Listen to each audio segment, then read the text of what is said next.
Hi everyone, just a quick call of action to everyone. If you haven't already subscribed to the channel, please make sure you subscribe and click on the notification bell icon to make sure you don't miss anything coming up on the channel, including guests, live stream watch-alongs. If you like this guest video, make sure you smash that like button so it really helps the algorithm and get this show going on all platforms. Hope you enjoyed today's video. It's that time of the show that I welcome a special guest in the RBL Talk segment. I've been able to bring on a special guest for all our Champions League fixtures this season. So welcome to the show. Yeah, great to be joining you, mate.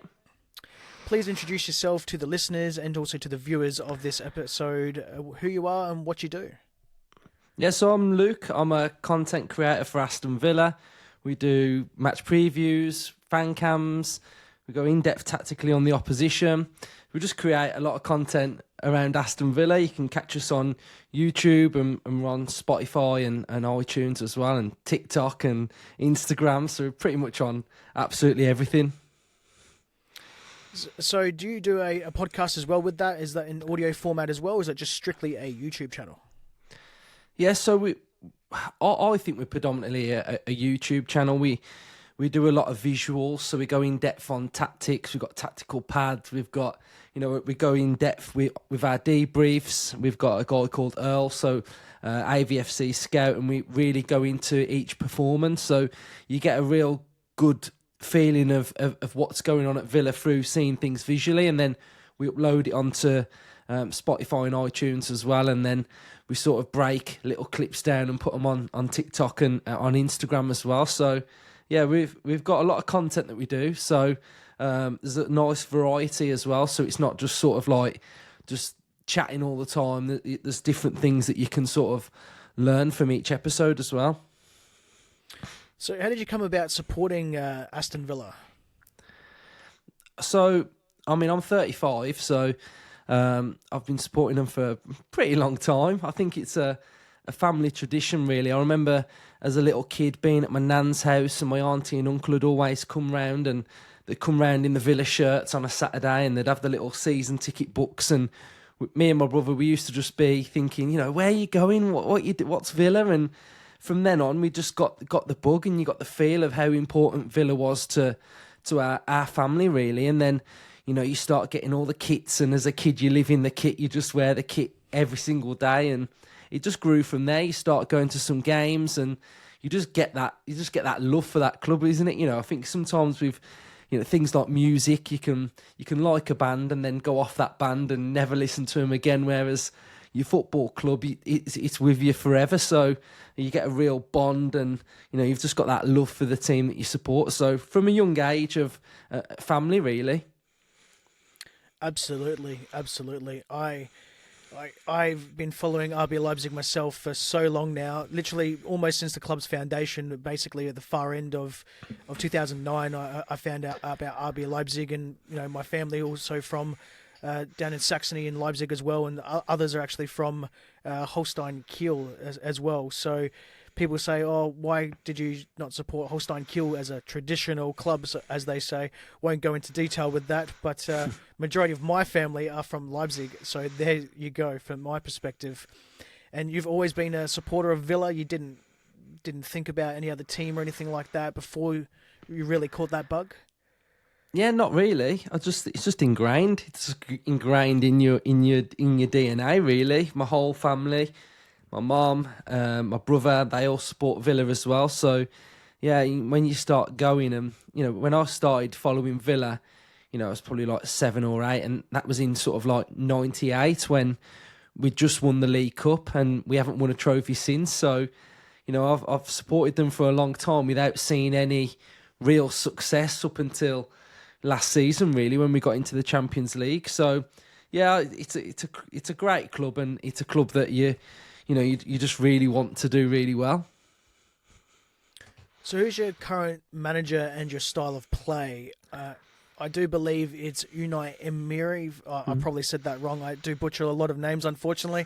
For those people that don't know who that manager is, is that correct? Yeah, so it's Unai Emery. He's been our manager for about 2.5 years now. We've been on a bit of a big journey as a football club. Around 6 or 7 years ago, we was in the Championship, which is the division below the Premier League. We got brand new owners called NSWE who have guided us into the Premier League, Champions League. We had a manager called Dean Smith who was in the Championship, who was a Villa fan, and he guided us to the Premier League. We was able to maintain our status in the Premier League. We sacked him and got Steven Gerrard, who, I mean, everybody knows who Gerrard is. So, but that didn't go that well. And then we ended up with Unai Emery. And for me, he's been the best manager I've ever seen at Aston Villa. What he's been able to do from when Gerrard left, we was about a place above the relegation zone. Unai Emery in his first half of season took us to the Europa Conference League. The year after, Champions League. He's transformed this football club, what they've built there. We've got a bit of a Spanish revolution with Monchi, who was the Seville sporting director, the transfer guru. He's at Aston Villa. And we've got this project to try and challenge the top six, the big six, and try and gate crash it and stay there, really. So his tactics have just transformed us. He's a winner. We play possession-based football. We look to control and dominate every single game that we play. Sometimes it's more difficult when you're playing against really good teams, but that's the way that we play. We can play on transition as well. So he's been able to transform the club into a club that wins, and he's been able to change the mindset of the Villa fans to believe that we can try and beat anyone that we play against. And the trajectory that we've been on since Emery's come in has just been upward, really. We've not had anything to sort of think we're having a bit of a disaster, but we've had a bit of a bad form recently. The last couple of games, we got a victory over Brentford, so we look like we've sort of found our way again. So yeah, Emery's just transformed this football club, and he's got us playing really well. So for those that are unaware, that this episode is a little bit recorded early, so the Patreon members will get this way before this goes live onto YouTube. But you guys haven't played, is it Southampton next? That's on Saturday, is that correct? Yeah, that's right, yeah. Are you guys expected to beat Southampton, or are you going to be resting any players? Because I do believe we're playing straight after your Southampton game. Yeah, so we have got Southampton, which is a massive game. Emery builds everything that he does based on the Premier League. So the Premier League is his priority because he sees that as a pathway to get into Europe and get your reward for the next season. So we'll take it really seriously. The thing about the Premier League is that any team can beat anyone. So you have to be at the highest level. You can't just say, okay, we've got Southampton who are bottom of the league. They've not won an away game all season. They could rock up at Villa Park and play really well. So it's going to be a difficult game. But after beating Brentford, I fully expect us to be able to beat Southampton at home with the way that we play under Unai Emery. So, yeah, it'll be a difficult game, but I think one that we should look to win. And, I don't really think there'll be any rotation, really, because we have had a little bit of a blip recently where, we've been losing some games. And I think it's now all about getting momentum and trying to push on and climb the Premier League table. When you say that you've lost some games, is that games that you felt that you were going to win or you should have won? Or I think, like I said earlier, we're a team that aren't the finished article. I think a lot of people look at us and think we got top four, we're going to be there again this season. We're still building and we're still growing. And my view is that in a few years' time, hopefully, once we get to sort of like really into Emery's project at Villa, we should be a better side. And we've had a few little sort of like learning curves along the way. And I think we've played against Bournemouth and we were 1-0 up and we conceded in the last minute. We played really well. We played pretty well against Crystal Palace and drew 2-2. And then we lost against Liverpool, Spurs and Chelsea. So those are three really good teams and they can beat anybody. But in the Liverpool and Spurs game, we had parts where we played quite well. So I think it's just been a bit of everything, really. Sometimes when your teams, it's sort of, in a little bit of a rut and you can't get out of it, and you're trying a bit of everything and it just doesn't happen. But I think against Brentford we put in a really good performance and we was able to sort of get the victory in. We scored 3 goals in 30 minutes and we looked back to our free-flowing best, really. So I think it's a bit of everything, really. Yeah, I understand what you mean by rut. We've only just come off of a 6-game losing streak. I don't believe we won a single game in November, in the month of November. So we've only just gotten our first win since October, 3-0 against Eintracht Frankfurt in the DFB Pokal, obviously before the next fixture in the Bundesliga when we're recording this. And is there anything tactically that you find as a weakness from your perspective, from Unai Emery? We've had a little bit of a trouble this season on transition. So because we like to control games and we'll sometimes leave 3 at the back, we've been getting caught a little bit. I think Boubacar Kamara has come back into our side, who's one of our best players, a central defensive midfielder, and he's really been able to sort of shore it up a little bit. So on transition, on the counter, we get caught sometimes. He brought Tyrone Mings back into the team against Brentford, who's more of an out-and-out, get your head on it, get it out, and he was really good, where we've been playing Pau Torres, who is a little bit more of a ball-playing centre-half. He's not as good at defensively as Mings, so I think on transition is something that we've had a few problems with recently. While we're on players, who are your club star players or your own personal favourites? Well, we've got quite a few. We're a team that likes to function.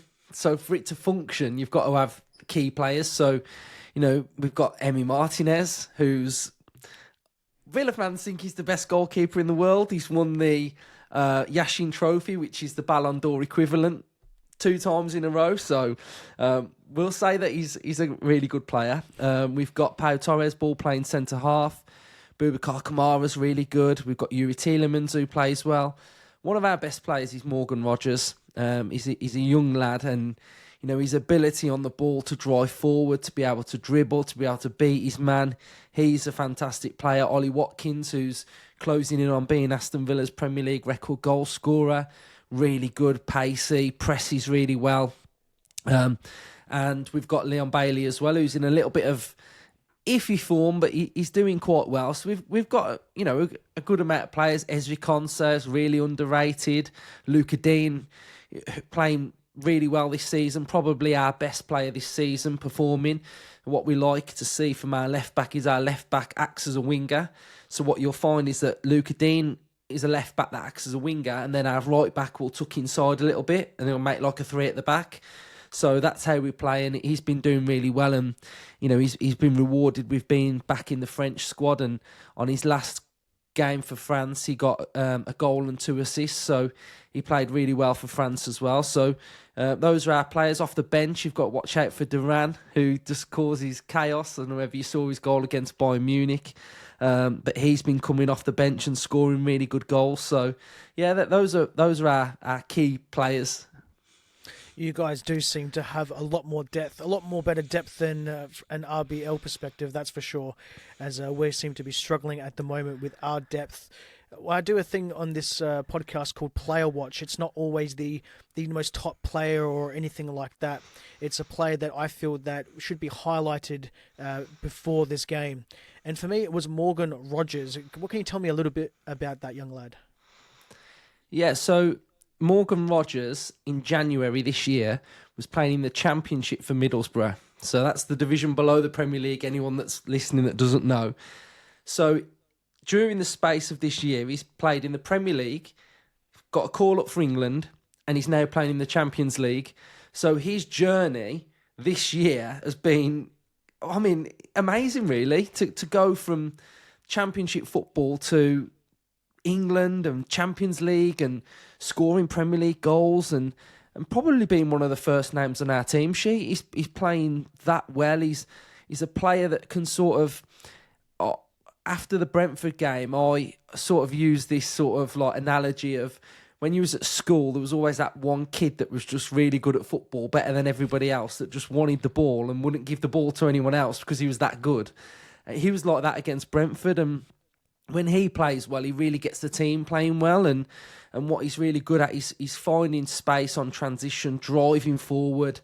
We played against Arsenal our second game of the season, and what he did to Declan Rice and Thomas Partey, I've never seen anyone do that. He was just bodying them. They couldn't touch him. They couldn't get the ball off him. So he's a real powerful player, and he's a player that I think is just going to get better and better. He needs to add more goals and assists to his game. I think that's, the makeup of any really good player. And, his goal, if anyone's not seen it, check it out. The goal against Brentford was a really good finish, sort of like a finesse finish into the top corner. So he's got blonde hair, and there's another thing that people don't realise, is Cole Palmer does this little celebration like this.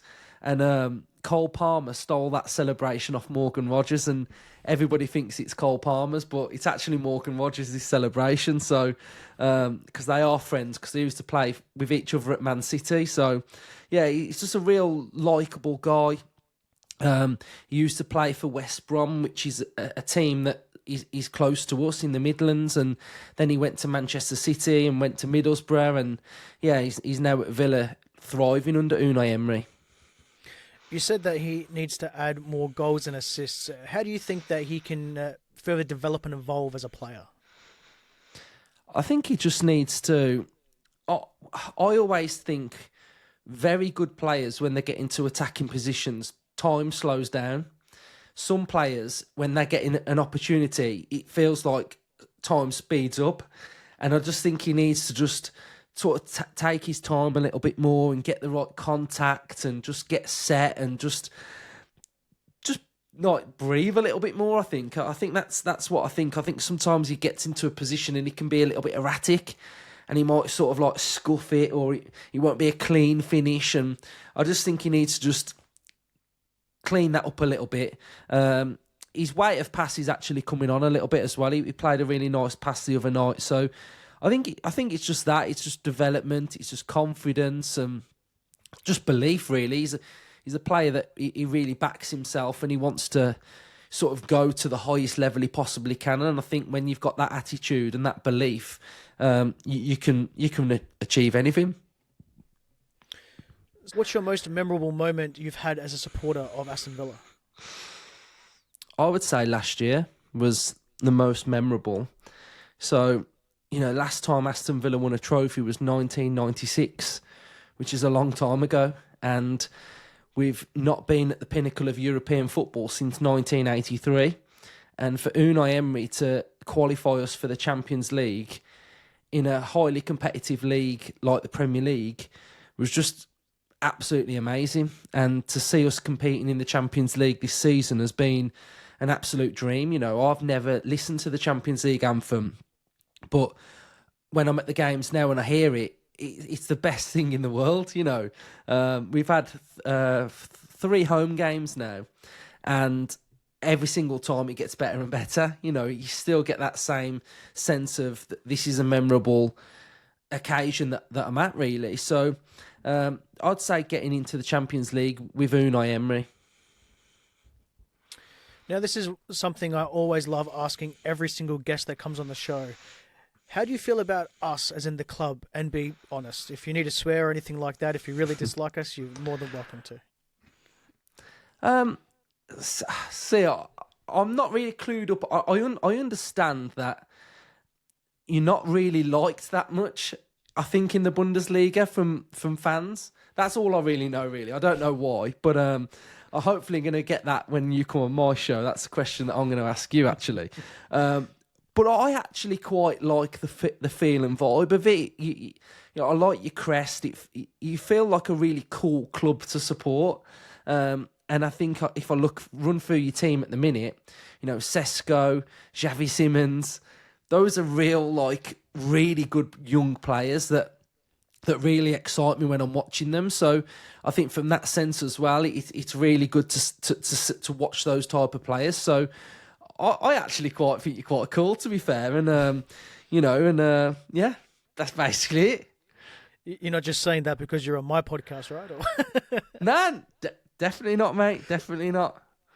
So you said a little bit earlier on in the show that you you've been supporting Villa for a long time, and it's rooted in your family.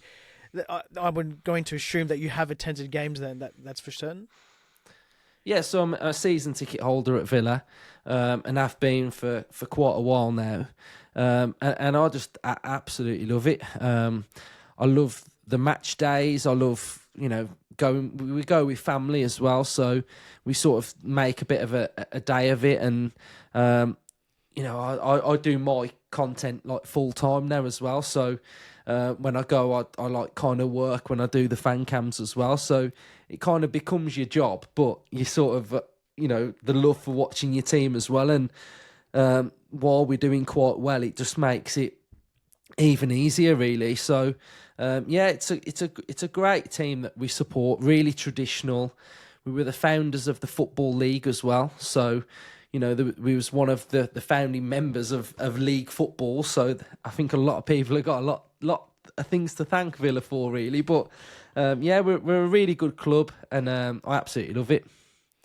Can you describe to the audience what it's like in a normal match day, like the build up and the atmosphere inside the stadium, and how it all goes together?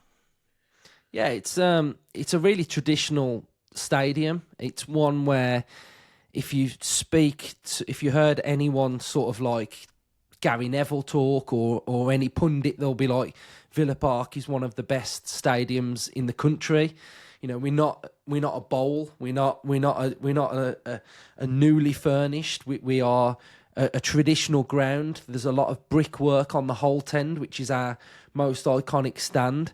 And we're in Birmingham, Aston, and it's just great. The Holt End's our famous stand, so it's really loud, really noisy. It's where I sort of stand now, and it's just a pretty iconic stadium in English football, and the atmosphere, it's good. I mean, we have good games and we have bad games. We have games where it's a bit flat or it's a bit quiet, and then you'll have ones where you're playing Bayern Munich and it's the loudest place on earth. So, it's really good, and I just love going there. It feels like home, really.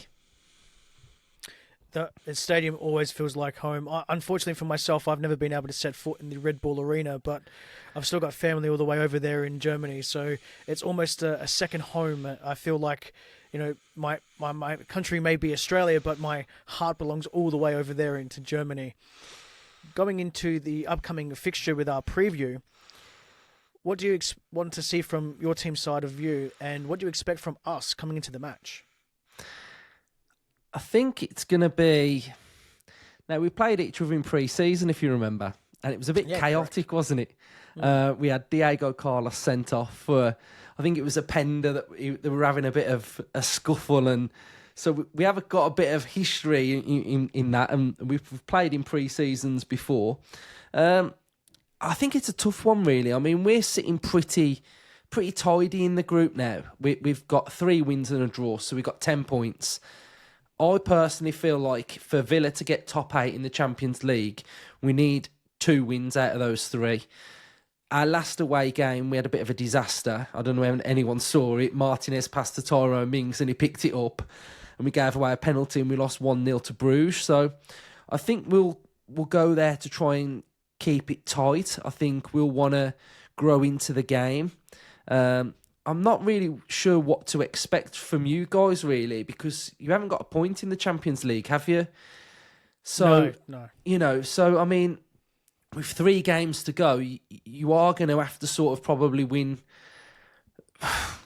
3 or go unbeaten now, probably to get out of that little relegation zone that you're in, really. But you've got some wonderful players, and like I say, from afar, Xavi Simons, Sesko, Gertruda, who we were linked with in the summer as well. So it'll be interesting to see him play.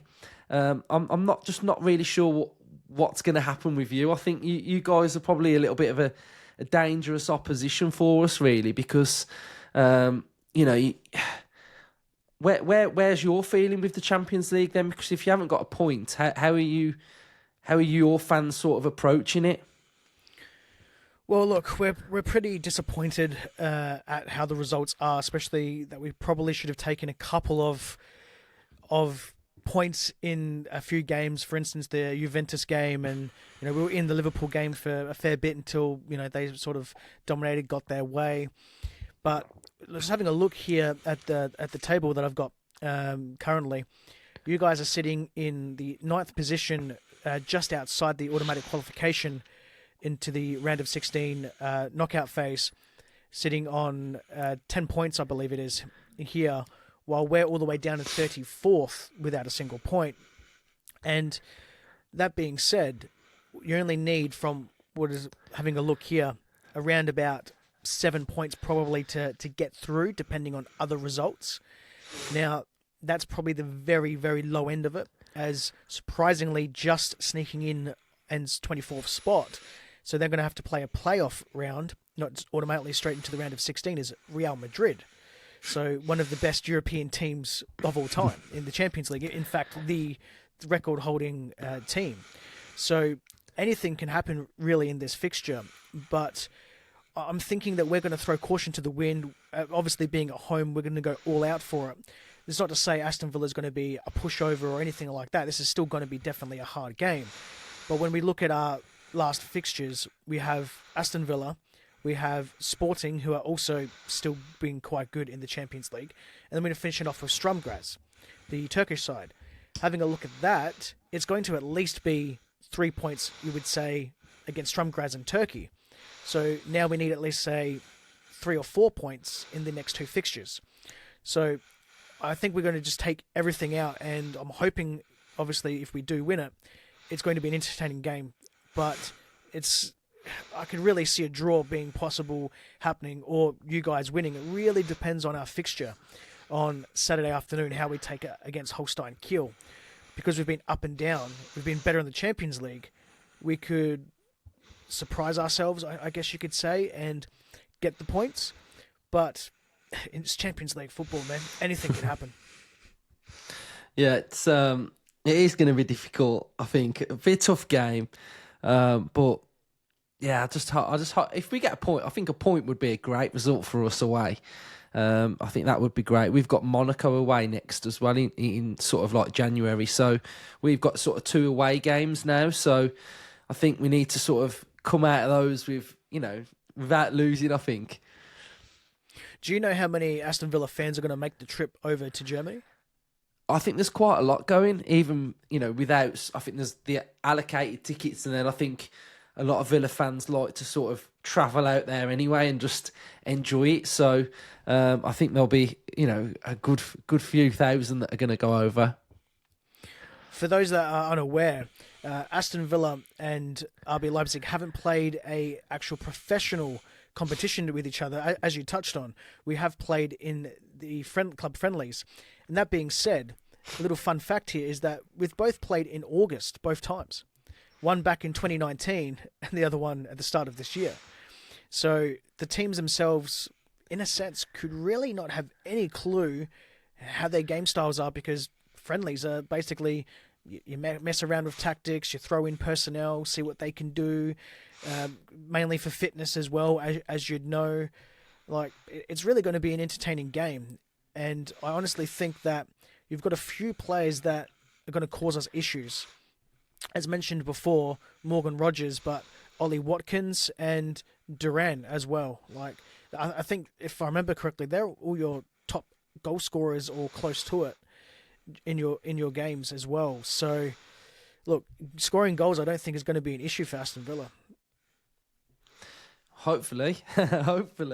Our forward line has been a bit not firing recently, but we scored 3 against Brentford, and hopefully we've got bottom of the league before we play you on Saturday as well. So hopefully we've scored a few goals there as well, and confidence is sky high going into this game.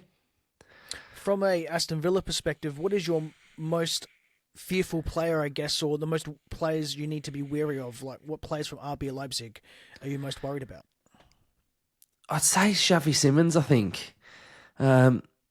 His movement is just quality. I remember him at the Euros for Holland, and the goal that he scored was, I think he scored against England, didn't he? I think he scored against England. I think it went into the top corner. Yeah, it was a great goal. So I'd say him. Sesko, his movement. Sometimes we'll play Carlos if we're up against a bigger centre forward. So I think his movement could probably hurt. Openda in pre-season run us ragged in pre-season. We were having an absolute disaster spell when we played during pre-season, and Carlos got sent off. So he's a player that his movement, he's nippy, he can drag defenders out of the way. So those three are probably the players that I know the most, or I've seen the most, and I'm probably a little bit more fearful of. Well, thankfully for you, Xavi Simons won't be actually available for this fixture, as he's actually suffered an ankle ligament injury.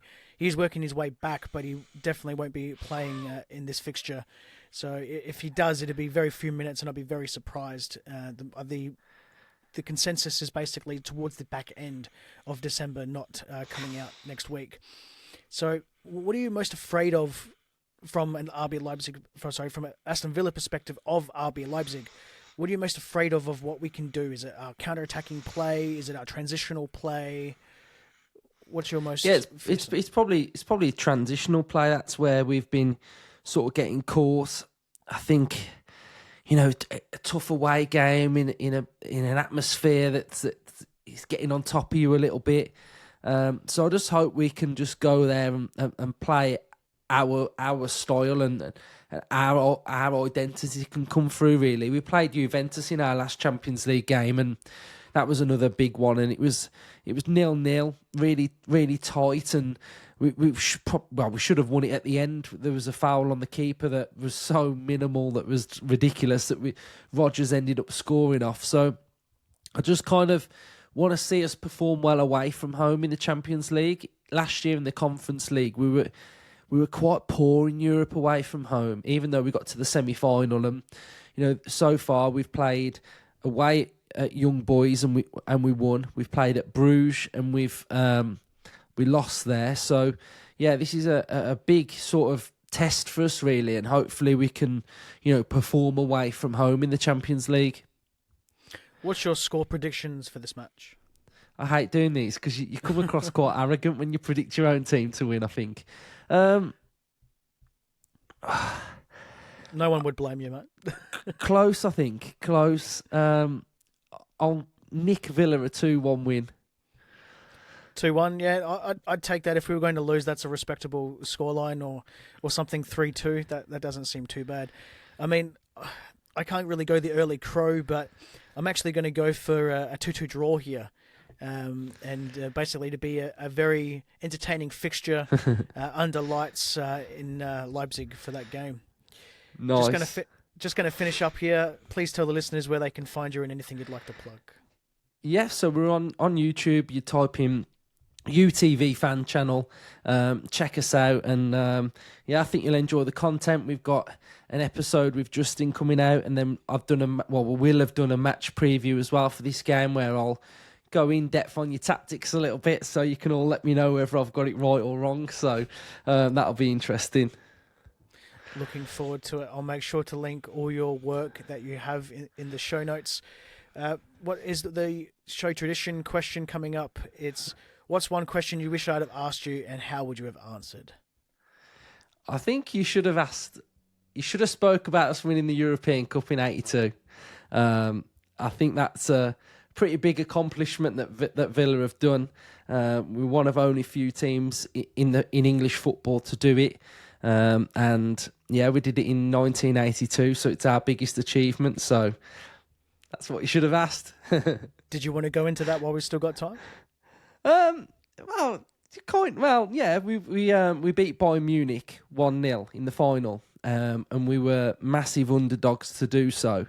And then the weird thing was, we played in '83 and we got knocked out to Juventus. And this year, our first home game was against Bayern Munich.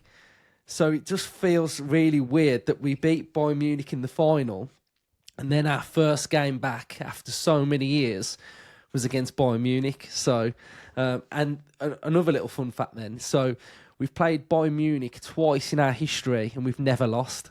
And we've beaten 1-0 on both occasions. Not many teams can turn around and say that they've got a 100% record and win record against Bayern Munich. And hey, any team that beats Bayern Munich is a team that I'm pretty happy with. So thank you very much for coming onto the show, Luke. It's been an absolute pleasure. Yeah, it's been great. Thank you for having me. If you'd like to see more guest videos like this one, make sure to smash that like button, follow the podcast on YouTube and all social media. And until next time, I've been Justin Crozer. Bye-bye for now.